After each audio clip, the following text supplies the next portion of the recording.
On today's show, Jalen Green's season in review. What were the expectations for Jalen Green heading into his sophomore campaign? How did he handle those expectations? What did he improve at? What does he still need to get better at? We pick one game, one play, and one number to highlight his sophomore campaign. All of that and more coming up right here at Locked On Rockets. This is Mission Control, Houston. Ignition sequence start. The Houston Rockets select Jalen Green, Alperen, Sengun, and Jabari Smith Jr. T-minus 15 seconds. Guidance is internal.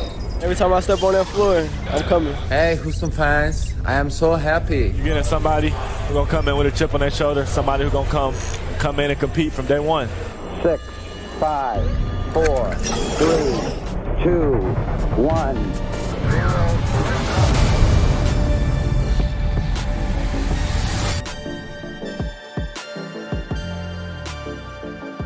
What's up and welcome to another edition of Locked On Rockets, your daily podcast home for everything Houston Rockets basketball. As always, I'm your host, Jackson Gatlin, native Houstonian and credentialed media member. I'm also the host of Locked On NBA Mondays. Be sure to follow along on Twitter at JT Gatlin and the show, of course, at Locked On Rockets, free and available wherever you listen to your podcasts, including YouTube. Go to YouTube, search Locked On Rockets. Be sure to like, comment, and subscribe. For today's comment, give me your grade for Jalen Green's sophomore campaign. Go comment on the YouTube channel. Now, today's episode is brought to you by Prize Picks. First-time users can receive a 100% instant deposit match up to $100 with promo code LOCKEDON. That's prizepicks.com, promo code LOCKEDON. And as always, thank you so much for making Locked On Rockets part of your day every single day. If you're an everydayer, thank you for making LOR part of your day, whether it's on the way to work, on your lunch break, in the gym. Thank you for making LOR part of your day every single day.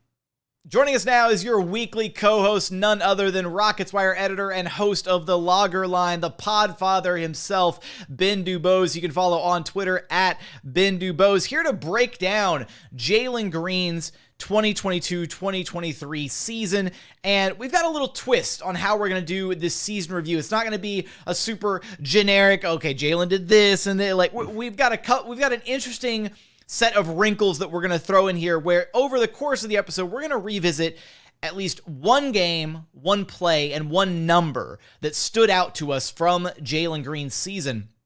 But let's just kind of rewind the clock here a little bit, Ben, and go back to the expectations for Jalen Green coming into his sophomore campaign. And while I don't think he necessarily took the Ja Morant, Anthony Edwards-esque leap that a lot of people were maybe hoping he would take, this drastic, insane, like, okay, he's a future guaranteed star kind of leap in year two. I do think there are a lot of encouraging positive signs to draw from his play in his sophomore season. And I do think you have to walk away at least being, relatively optimistic about his future, at least at this point. Yeah, I think so. I've said this point plenty of times before, but I think one thing we underestimated going into this season was just how different the context was, even relative to the Rockets from Jalen's rookie season, and definitely compared to guys like Ja Morant and Anthony Edwards, who had ready-made teams around them with Minnesota and with Memphis. Obviously, Memphis has been at the top of the West for years, and even in Minnesota, I know the records are fairly middling, but with Karl Anthony Towns, say what you will about him, but he's always a dynamic force on offense that commands attention, and that makes things significantly easier for a player like Anthony Edwards.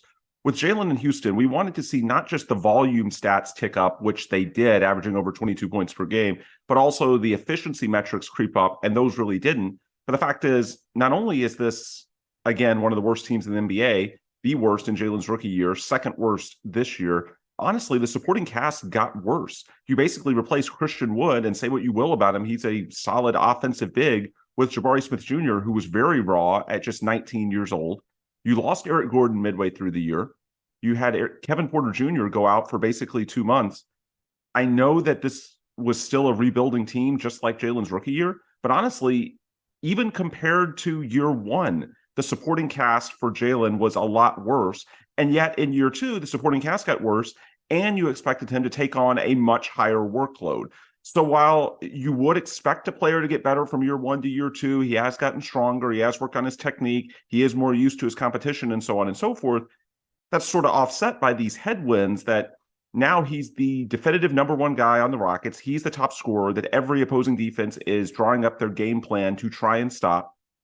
and the supporting cast is weaker. Those are very real headwinds. And the infrastructure, not just in the rebuild, but even compared to year one, again, it's just a total apples and oranges to guys like Ja Morant and Anthony Edwards that made a huge year two leap. So I think when you look at the numbers and you consider the context of just how much of a scoring and playmaking burden that Jalen Green was asked to assume here in Houston, the numbers are a bit better than you might first believe they are when you look at some of the efficiency metrics.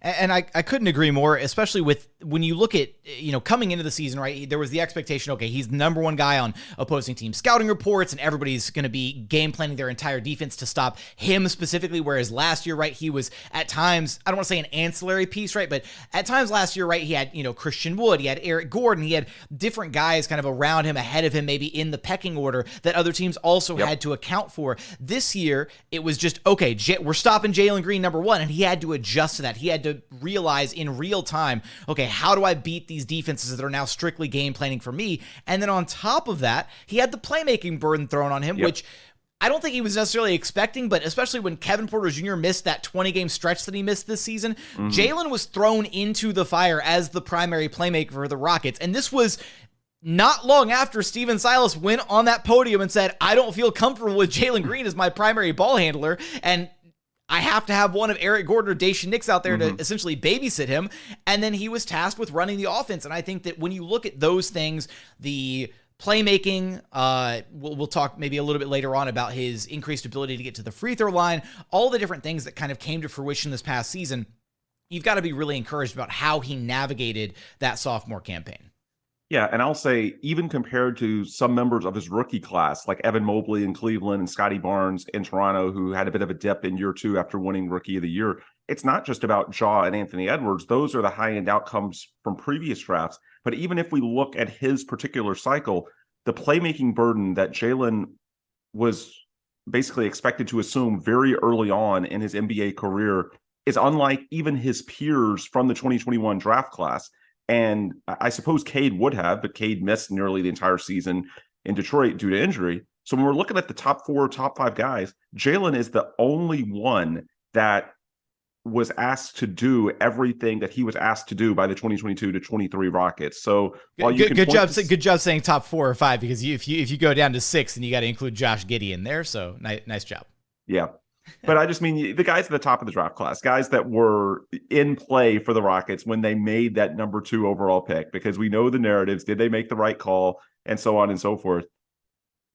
Look, it's a tough league to adjust to. And while I'm not going to say that Jalen is on an absolutely perfect trajectory, I think there's some very unique context to his situation that needs to be considered, obviously compared to Ja Morant and Anthony Edwards, who are on better teams, but even compared to the guys at the top of his draft class that Houston theoretically could have gone after instead.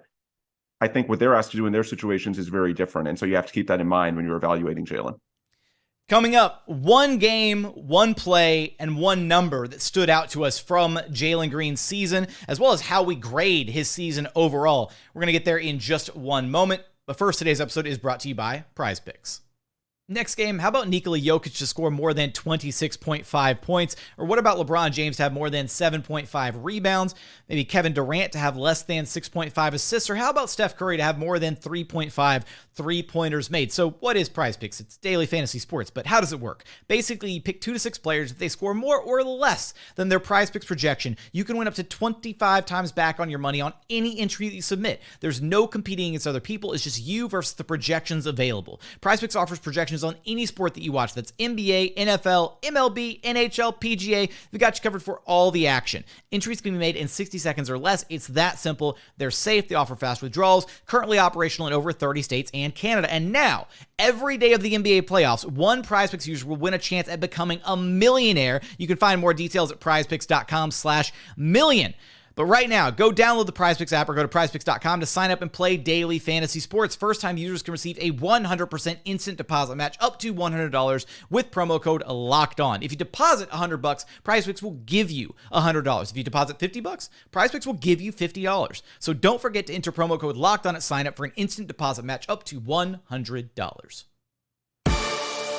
And continuing on here at Locked On Rockets, your daily podcast home for everything Houston Rockets basketball. Be sure to tune in throughout this week and moving forward as we have you covered for different season reviews for all the players on the roster, as well as draft coverage. We are diving headfirst into draft coverage, which means, Ben, at some point, I'm going to need your Rockets big board, but not today. That is a problem for another day.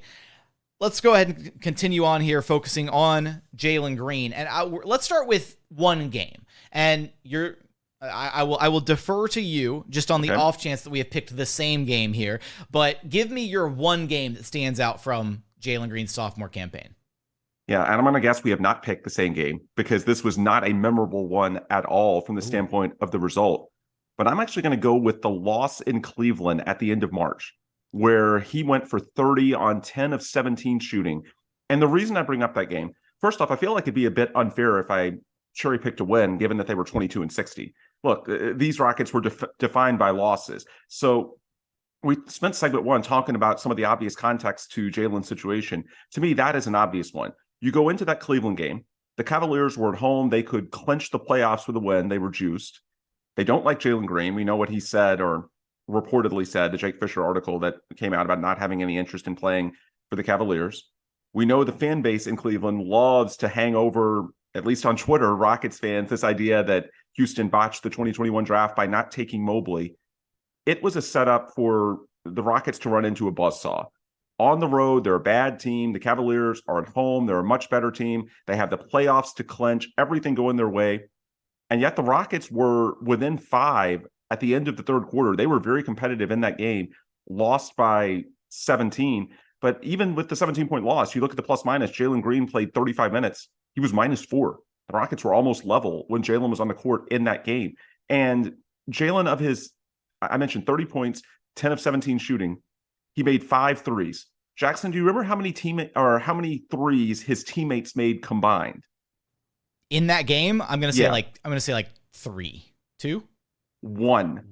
Whoo! Yeah. So Jalen, when we talk about playmaking responsibility, he was literally the entire offense. Alperen, Sengun, Jabari Smith Jr. going up against Jarrett Allen and Evan Mobley. That was a rough matchup for them. Kevin Porter Jr. struggled to shoot. I think he had some nerves. That was his first game back in Cleveland since being traded to the Rockets. Jalen got almost nothing from his teammates. They had elite rim protection with Allen and Mobley, so it wasn't like he could just get to the rim at will. He had to make some really tough contested shots in half-court situations against a great defense that was fully committed to him, and yet he scored 30. He came through, and I just thought it was so fitting because it was a classic setup in which I really feared going into the game that after it ends, everyone's going to be dunking on the Rockets over the Evan Mobley Jalen Green split, simply because it was a setup for Evan Mobley to look great and Jalen Green, based on the lack of help and no motivation towards the end of the season, to look bad, inefficient. And yet no one was saying bad stuff about Jalen Green after that game, because despite the loss, it sure as hell wasn't his fault. He was absolutely brilliant. So that's why I went with that game. I know it wasn't a win, and it's not a game that will stand out, I think, with a lot of Rockets fans. But I think when you consider the context and how well he did on that stage, and you better believe he knew that people would look at it as a mini referendum on the number 2 pick in the 2021 draft, for Jalen to show up and show out under those circumstances leaves me a lot of optimism about what he may do in similar, I guess, big game environments in the future. You know, first off, I love that pick and I love that game because it immediately brings back, we could pinpoint any game like on this schedule, right, and start revisiting thoughts and feelings from that game. And I'm sure, emotions would resurface from, okay, let's think about the narratives that were going on around that time surrounding the team. And I distinctly remember going into that game thinking, Lord, please, I don't care if the Rockets get blasted by 30 points. Just let Jalen have a good game so that Cavs fans do not have something to hang over the heads of Rockets fans. And that's exactly what happened, right? Is he went out there, and even though his teammates struggled and the team lost, all of that, he himself did everything in his power to try and help the Rockets win that game. And he walked away with a solid performance. So I love that pick. Yeah, I think he earned respect, and that's big given the circumstances. Absolutely. There you go. So, and also, taking away the dunking material from Cavs fans is a nice little bonus there. For me, I will preface, I did not cherry pick a win, but I do think the context behind this win was important, and the context behind the numbers were important for Jalen Green. Can you guess where I'm going with mine? Either Milwaukee or Boston. Ooh, actually, no. I'm going with the win to end the losing streak against the Timberwolves. The 42 against the Timberwolves. The 42 against the Timberwolves. And the 42 in and of itself is impressive, but I think when you look at the context of where the team was at emotionally, right, at the peak of the losing streak, 13 straight in a row, you lost the home game against Charlotte, which was pretty much the peak of the losing streak, right? You lose, LaMelo's not even in that game, leaves at halftime. Jalen still manages to drop 41. It's an impressive game, but they lose at home against the other worst team in the NBA. Then you go on the road, and things just compound. They get worse. Jalen puts up 10 points, and they lose to the Timberwolves on the road. They collect loss number 13. And that game was arguably one of, if not Jalen's worst game as a Houston Rocket. And then he comes home, right? And same team. There's this level of resolve, right? Same team, same Timberwolves team that just beat you the night before, held you to 10 points. And I feel like he could have, hung his head, been dejected, right? All of that. But instead, he comes out and he answers with 42 points, right? Notches a new career high, goes out there and helps carry the Rockets to a win in that game. 15 of 25 shooting from the floor. And I distinctly remember his body language being just so much better that game, right? After in the 10-point loss, right? There were moments where he didn't even want the basketball. He looked like he was so uninvolved in the offense and just upset and I don't want to say sulking, maybe taking it a little bit too far, but just you could tell that he wasn't right from an emotional perspective on the court. And then he comes back home to Houston, gets his head square, straight on his shoulders, all that, and then goes out there and he's in attack mode, right? He's looking to carry his team, to stick true to that message that he delivered on media day of, hey, this is my team. I'm going to carry us to some wins. And so seeing that, right, and we saw it a bunch this past season, right, all the different 40 burgers that he dropped, but seeing it in that context against that team, the same team that just embarrassed them for loss number 13 in a row the game prior, I think all those reasons together, that game has to stand out as my one game for Jalen Green this past season. Yeah, and it makes sense because a lot of the criticisms of Jalen come back to, are these just empty numbers? Is he a winning player? Mm-hmm. And for him to drop those numbers in a big win that wasn't an enormous emotional lift for his team at the time, yeah, I think that underscores that it's not just empty calories to the numbers that Jalen's putting up on a bad team. No, he can do it in a winning environment. And I was very close though to picking I will say, well, we'll throw this in as a little extra one. I was very close to picking the Pelicans game with the Jabari game winner, if only because Jalen actually didn't have a phenomenal game in that one, but he did enough elsewhere besides just scoring the basketball. He was like 1 of 7 shooting from 3 in that game, but he rebounded, he facilitated a high level, and it would have come with the added benefit of it happened against Herb Jones, a winning player. Sure. And by the way, if you watch the body language when that Jabari shot went in and then post-game in the locker room, he could not have been happier. This was a guy I think you could clearly see in that moment that was overjoyed for his teammate. There was no selfishness to the moment. Like I do think we'd see from a few players around the league wondering, could that have been me? Should that have been me getting that spotlight? No, he could not have been happier for his rookie, the guy who right now is right alongside Jalen as a foundational piece of the Houston Rockets rebuild. He was very selfless in that moment. He was thrilled for his teammate. It was all about what this meant for Jabari Smith Jr.'s career. I thought that spoke really well of Jalen, the teammate, as well. Absolutely. No, great moment to highlight for sure. Coming up, we're going to get into our one play, one number, as well as our final grade for Jalen's sophomore campaign. We're going to get there in just one moment. And final segment here at Locked On Rockets, your daily podcast home for everything Houston Rockets basketball. Ben, same as last segment, I'm going to go ahead and throw it to you first. Give us your one play for Jalen Green. And I think we might have different interpretations of this one play, so I'm very curious to see what direction you went with this. Yeah, so when you mentioned your best game, one of my guesses was the Milwaukee one from December. And I'm glad you didn't pick that because that's where I'm going for my best play. There was a bucket that he had with 2 minutes left in a tie game where he beat Javon Carter off the dribble, got to the rim, and Brook Lopez did what Brook Lopez does, goes totally vertical, Jalen was trying to draw contact, and that's something that he did get better at in year 2, getting to the free throw line a lot more. You touched on that earlier. In this case, it was not a foul because Brook Lopez is so good at going vertical and using his physical body as a shield. And Jalen fished through that contact. Granted, he sort of initiated the contact, but still, that's a mountain of a man. And after beating Javon Carter, a good perimeter defender, off the dribble, going inside and finishing through Brook Lopez for the bucket that gave the Rockets the lead, and they held on because from that point forward, of course, Jabari had some nice stops against Giannis. Not a failure for Giannis, a learning experience, of course. But I think also Jalen had 3 free throws down the stretch of that game to ice it. But I just thought it was so important because when we talk about Jalen Green and his player archetype, we've talked about guys like Devin Booker and Zach LaVine. And when you compare that to the other guys the Rockets could have conceivably picked high in the 2021 draft, Evan Mobley, Scotty Barnes, those guys are better defensively, especially in Mobley's case. They provide more value. There's more versatility. And so the case for Jalen was always that he's going to be a guy who is simply a tough bucket getter. And there's disproportionate value in that, especially against tough defenses in big games. And I thought that Milwaukee game, which came right down to the wire, it was tied with 2 minutes left. Say what you will about the regular season, but teams like Milwaukee and Boston, those are the 2 wins at Toyota Center that really stood out to me. They know how to buckle down when it matters. And for Jalen to be able to score in that environment, to stay aggressive, I just think that's so important to his end goal and what the Rockets are trying to develop him into. That is the case for why you would take him over an Evan Mobley or a Scotty Barnes. That extra gear that he has as a scorer and a playmaker, even against set defenses that are really, really good, have a lot of length, he can just go out and get a bucket in a tough spot in a way that very few players around the league can. And so when we talk about an individual play, what I really wanted to see was him excelling against an elite defense late in a game when the Rockets really needed a bucket to try and win that game. And I actually think the Milwaukee one, again, it wasn't a buzzer beater or anything. There was 2 minutes left, but it stood out to me because A, it was the pivot point in the game. I believe the Rockets led for the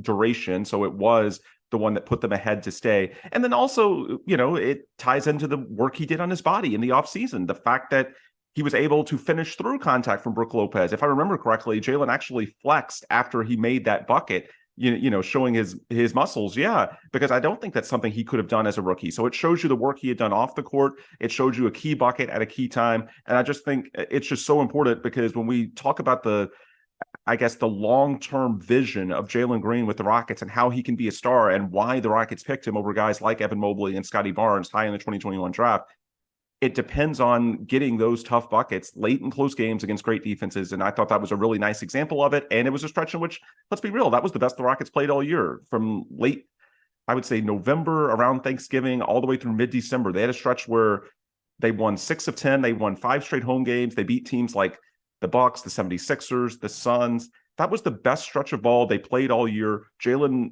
played a key role in that. And for him to, in a couple of those games, I think there were some big moments in the Philadelphia one as well, for him to get you those tough buckets. I just thought that spoke so well to not just the here and now, but also what the Rockets are trying to have him become in the years ahead.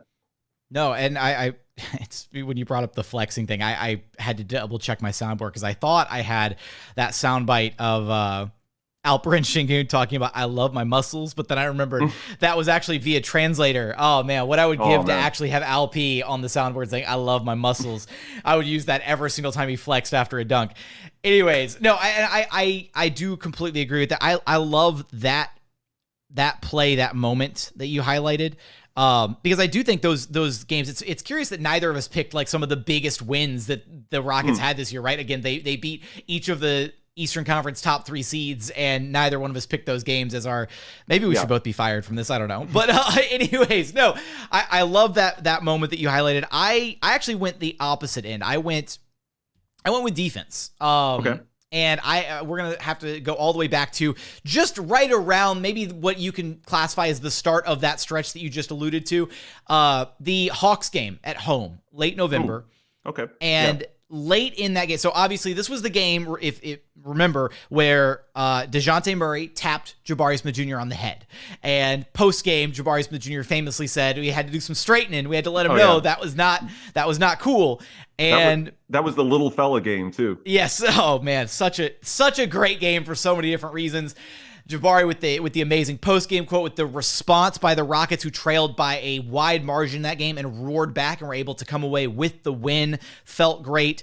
A lot of good feel-good storylines from that game. But the big moment for me with Jalen Green, and we talked about this all throughout the season, is it's not that Jalen lacks the tools to be a good defender. He has the physicals. He has the ability to be a good defender when he is engaged and locked in. And that game, late in the game, he was guarding Trae Young and was so incredibly locked in on Trae Young, clamped him up completely, just like had him on Rikers, all that. And then not only that, so he did that with 5 fouls. So Jalen Green's playing with 5 fouls, manages to lock up Trae Young on the defensive end, and then gets out in transition and drills a huge three-pointer to tie the game up at 112 apiece. And this was like the peak of the Rockets comeback, right? And then they go on to win the game from this point on. But that moment, the momentum shift to see your franchise guy, your star player, your number one, not only get after it defensively and lock up the opposing star player, but then to also go down and hit a huge, arguably the biggest shot of the game on the other end of the floor, was such a huge momentum moment. And it really gave you that glimpse of, okay, this is Jalen when he's locked in. This is Jalen when he's committed defensively, and you can see him making these types of plays late in games. Nobody's asking for Jalen to be an all-NBA caliber defender 24/7. Even the actual all-NBA caliber defenders aren't all NBA caliber 24/7, right? They take plays off. They relax a little bit. Guys who shoulder a huge offensive load aren't necessarily as locked in on that side of the court all the time as they could be. But what you do want to see is those steps towards progress from Jalen. And seeing moments like that where he was able to take the task of guarding the opposing team's best player and force them into a very difficult shot, and then subsequently go out and hit a huge shot for his team. Huge moment for me. I think... Go ahead. No, you go for it. No, I was just going to say, his one-on-one defense throughout the year, when he was matched up with really quick guards, was eye-opening. I did not realize that he had that dimension. I guess it makes sense because he is very quick laterally, but that's something that when we talk about the archetype of, or the blueprint for what the Rockets are trying to build going forward, his ability one-on-one to stay with even very shifty guards like Trae Young, like DeJounte Murray, that's really intriguing to me. I would not have thought that he would be that viable even against like your 5'11", 6-foot point guard types. That's something just to sort of keep in mind when you're building this team, because in an increasingly positionless NBA, again, it's not like you're just guarding the guy who theoretically is the shooting guard in the other team's starting lineup. There's all sorts of ways you can do it. The fact that Jalen moves so well and does have more length than a lot of these guys against some of the shiftier point guard types, that's something to sort of keep in the back of your mind, because when the Rockets drafted him, I did not think that he would necessarily be that good. And there's still some things he needs to learn in a team construct. But I think just in terms of one-on-one defense, the things he can do against those types, the tools are a lot better than I would have thought. No, absolutely. And it's, again, thinking about what he's going to be able to accomplish and how he's going to be able to grow under Ime Udoka now is even more reason for excitement about his future on the defensive side of the basketball. Now, Ben, give us your one number from this season that stood out to you. So last 20 games. Let's give a little bit of context to this. Jalen missed about 2 weeks in February with a groin strain that he suffered early in Oklahoma City. And I thought that month was the true bottoming out of the Houston Rockets rebuild. When we look back at the 3-year tank and all the awfulness that we had to deal with the last 3 years, I really think that stretch without Kevin Porter Jr. for 7 weeks, in large part because the backup was Station Nick, so there's a huge drop-off there. Then losing Eric Gordon at the deadline, and then losing Jalen Green for a couple of weeks, that was when this thing totally went off the rails. You had the 2 games in Oklahoma City where they lost by, it felt like 50, and were just totally uncompetitive. You had the games out of the All-Star break in Golden State and Portland where Silas, for whatever reason, seemed to undress Sengun. Then Dame went for 71. It was a low point. And then at the end of that month and beginning of March, in consecutive games, I believe, Jalen Green and KPJ came back, and it felt like there was a greater sense of ownership from that point forward. And they talked about it at the time that this team should not be that bad. And when they came back, they learned some lessons from watching on the bench, and they wanted to make amends for how just awful the product had looked, especially in recent games. And so when you look at the final 20 games, which is not an insignificant sample for Jalen Green, about a quarter of the season or more than a quarter when you factor in the 76 games he played. So top line stats, about 23.5 points, 4 assists per game, just over 43% shooting, 34% from three, about 55% true shooting percentage, which, while not great, it's respectable, especially when you consider the volume and the playmaking burden that Jalen is asked to assume in Houston, as we talked about earlier. But the most important stat in that, the final 20 games, the plus minus for Jalen, and that's a stat he's gotten crushed on. There's some circumstances. Yes, the team is bad, but part of this whole is Jalen Green a winning player debate that we've seen go around time and time again is the plus minus. And his first season, a lot of the second season, the Rockets were better when he wasn't on the court. The final 20 games combined, the Rockets were minus 22. That's basically just minus 1 per game, effectively neutral on a really awful basketball team that was second worst in the NBA. I talked about the Cleveland game earlier as my favorite game of Jalen's, and I mentioned they lost by 17, but in the 35 minutes that Jalen played and he was brilliant, they were just minus 4.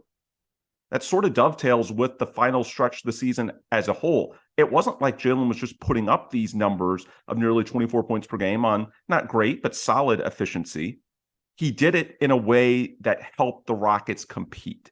And so I think having a prolonged stretch in which the Rockets were clearly better with Jalen on the floor, again, almost neutral in plus minus for 20 games on the second worst team in the NBA by record, that is not insignificant. That tells you that, especially when he buckles down, and I think, you know, when he came back, as I mentioned earlier, we heard both Jalen and KPJ talk about taking more ownership. And I think we saw fewer lapses defensively down the stretch of the year. That's part of taking ownership. It's not taking plays off, that you can't give back on defense whatever you score on offense.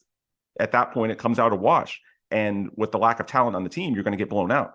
The fact that Jalen could put up those numbers and do it in a way that the team succeeded when he was on the court, that was the most promising sign yet. And it happened over a fairly long sample, 20 games to end his second season. So I'm looking at that as a real building block entering year 3.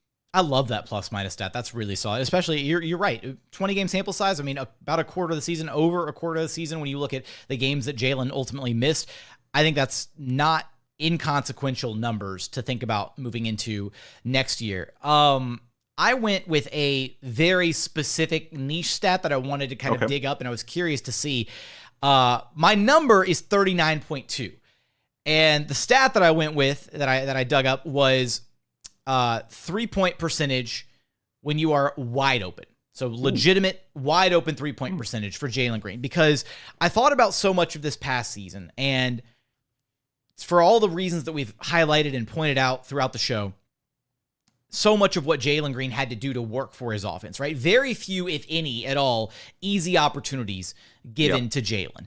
However, I wanted to know how did he convert on these opportunities that he was given, right? What was his shooting numbers when he was given these wide open opportunities?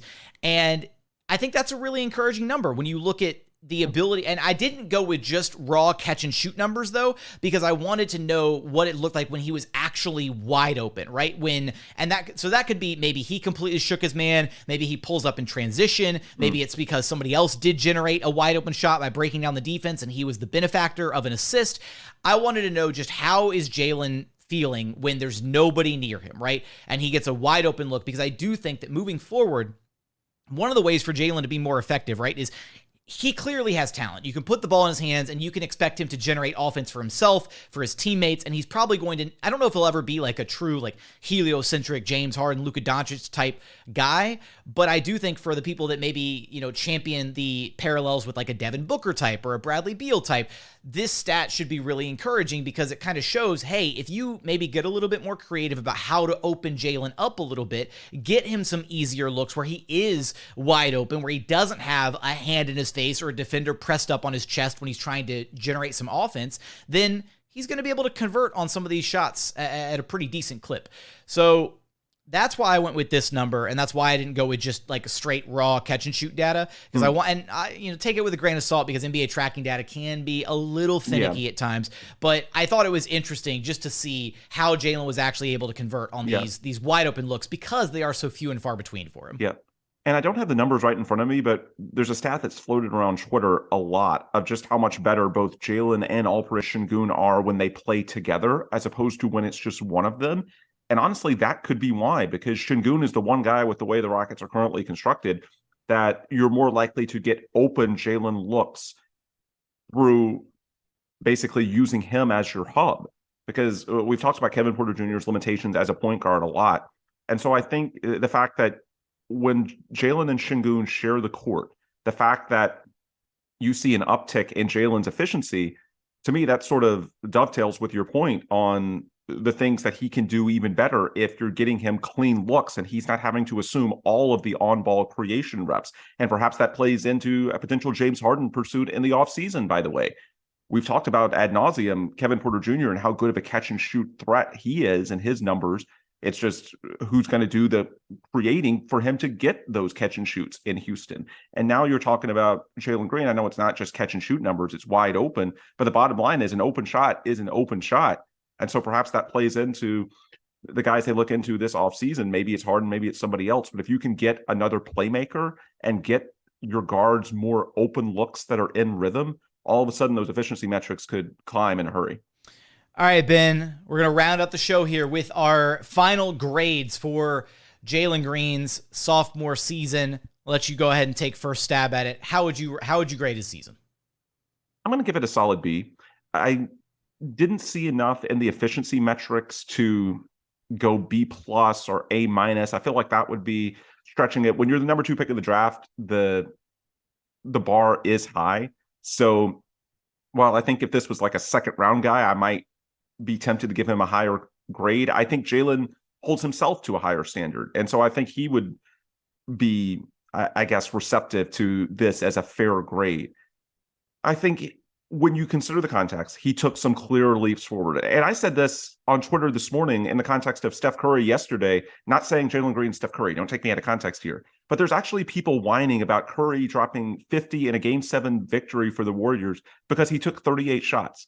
Are you kidding me? There's value in being able to scale your production, as long as it's reasonably efficient, to that type of volume, because the 38 shots Steph Curry took, that means they're not going to teammates who are not anywhere near as good.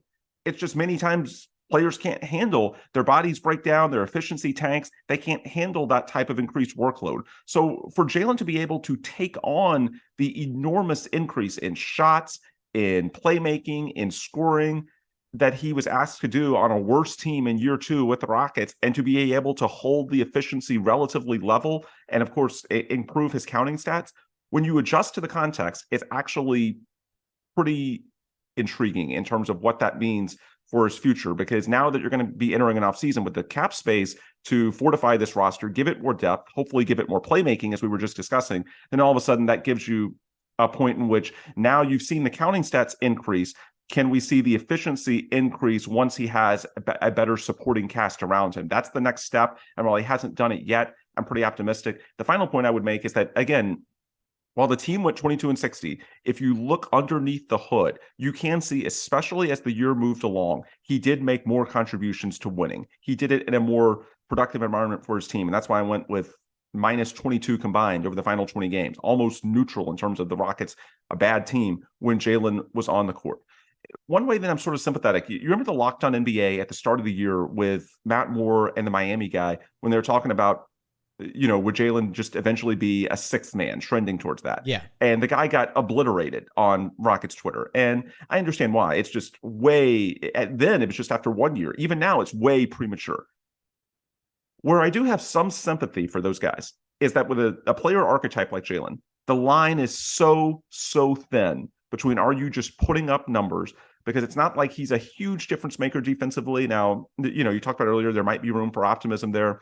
We'll have to wait and see. I think because the line is so thin, I can understand how, even if they're misguided, how someone that doesn't have all the context, and people nationally aren't watching the Rockets because they're so bad, might not be sold on Jalen being the guy, a number one or number two option for a contender until we see the Rockets play more meaningful games. But if you look underneath the hood, you can see some progress of Jalen having big moments in key spots under pressure and the Rockets progressively playing better with him on the court, meaning his production is not just empty calories. They are contributing to wins. There's still a long way to go, but I think the progress is clearly there. Yeah, I guess I'm going to be a little bit nicer with my grade. I'm going to go with the B+. And for a lot of the reasons that you just highlighted, I think the biggest one, though, for me is the strides that he did take outside of just being, an empty calorie scorer, right? Which I do think that this season, especially, we felt maybe more points in various games, and some of the ones that the Rockets either won or were more competitive in, where you felt like Jalen Green scoring meant something, right? Whether he goes on a little, 8-0 run by himself or has like a huge third quarter and it keeps the Rockets competitive and in a game. Like, it felt like his scoring had more weight this season when it did take place.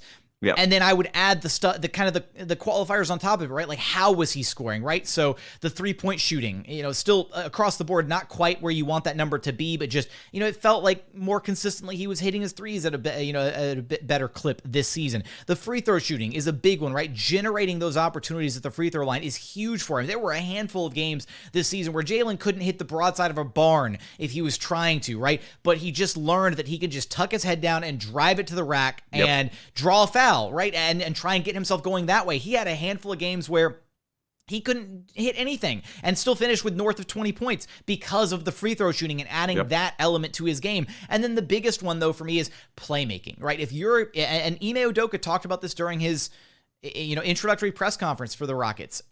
If you're not making your teammates better, then what are you doing out there? And how do you make your teammates better? Well, you can create shots for them. You can be a playmaker, or you can be a defender, right? And those are ways that you can impact the game and make your team better without necessarily just scoring the basketball. And while the defensive moments were a bit fewer and further between, there were still some moments to be excited about, possibly building blocks moving forward. The playmaking was the big leap, right? And we saw this even during his rookie season. Like, this whole, Jalen Green being able to play make wasn't exactly supposed to happen quickly, and it kind of did in his rookie year, where he had some flashes where you're like, oh, he can pass. Okay, cool. This is a new development. And then he kind of, I think when you honestly look at it, like, his playmaking ability got exponentially better as this season went along, to the point where you actually felt comfortable with him running the offense and running pick and roll, and you basically wanted the ball in his hands as the primary decision maker. And he adapted and was, is well equipped to deal with that role, especially when you saw him playing in that two-man game off of a guy like Alperen Sengun, and how much that benefited not only Jalen, but also Alp, just those two guys playing in tandem with one another. So for all those reasons, I'm going to give Jalen a B+. I am curious to know what you would grade Jalen Green's season, so let us know in the YouTube comments how you would grade Jalen Green's season. Are we completely on the money with the B and the B+ rating? Would you go higher? Would you go lower? Let us know in the YouTube comments. But Ben, do me a favor, let everybody know where they can track you down at. Yep, Ben DuBose on Twitter, the Rockets Wire on Twitter, the Logger Line on Twitter, and rocketswire.usatoday.com for all of your daily Houston Rockets news coverage. That's going to do it for another edition of Locked On Rockets. As always, thank you so much for checking out the show. If you haven't done so yet, please consider subscribing wherever you listen to your podcast. That's Apple, Spotify, Google, the Odyssey app, free and available on all podcast platforms. We're also available on YouTube. Just go to YouTube, search Locked On Rockets. Be sure to like, comment, and subscribe. Drop your Jalen Green season review grade in the comments on YouTube. But as always, thank you so much for watching. Thank you so much for listening. And we look forward to having you back right here at Locked On Rockets, your daily podcast home for everything Houston Rockets basketball.